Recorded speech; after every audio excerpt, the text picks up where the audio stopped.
When I was at school, I was not one of the cool kids. I think I actually used to study in my lunch break. I used to read newspapers so I could study for my RAF exams. So I didn't really, I wasn't really very cool, and I didn't kind of hang out with the cool kids.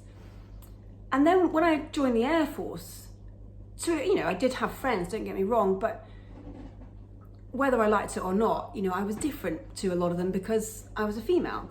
And this is not some kind of feminist rant, by the way. It's just the fact that, I tended to think a bit differently or behave a bit differently to the young 20-year-old men that were around me. So there was always, a little bit of a sense of isolation and loneliness.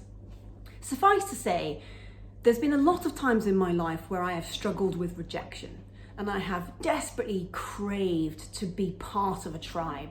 And I have kind of, spent a lot of my time and energy mistakenly thinking that if I can try and conform to some idea, that I'll become more acceptable and therefore more lovable. So what I'm sharing with you now comes with a lot of personal experience. But I wanted to share two things with you. Number one is the fear of rejection is often the thing that we respond to. Often we don't say something, we go along with things, or we become chronic people pleasers because we are so terrified that if we actually say what we're thinking, that they'll reject us. So bear in mind that that is the fear of rejection which is stopping you from doing it, not the rejection itself. And it's just possible that if you do decide to be honest and show up as authentically you, there's every chance they won't reject you. So learn to differentiate between the fear of rejection and rejection itself, because fear is a mental construct and we can choose to sit with it, acknowledge it, and do what we want to do anyway. It is just an emotion. It doesn't have a physical ability to stop us unless we let it. The second thing, though, is something that came to me quite late in life. I actually think rejection is kind of a gift. So, for example, if someone rejects me and I have shown up as authentically me and I have been the best person that I can be, then actually I think that's kind of a compliment to me, because it's showing that I didn't try and conform, I didn't try and be someone I wasn't. I had the courage to be me in the full knowledge that it might result in me being rejected from a certain group. So I actually think that rejection can be a sign of bravery when it's you that's receiving the rejection.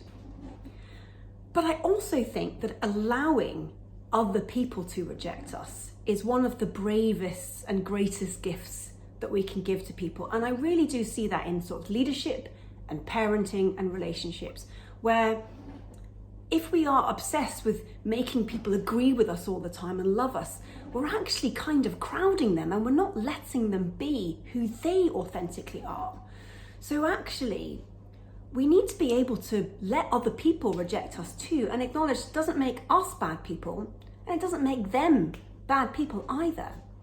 So I'd like us all to get a little bit more comfortable with rejection and understand that we can reframe it and see it as really quite a positive thing.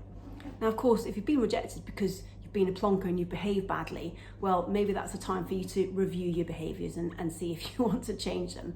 But by and large, I think most of us are trying our best. And if we are rejected by someone, it might just mean that our values don't coincide. That doesn't mean we should compromise ours, and it doesn't mean they should compromise theirs. I think that's really helpful in the leadership sphere, and I'd love to know what you think about that. When have you been rejected as a leader, and how did that help you? How did that free you up to actually lead in the way that felt right to you? Let me know what you think.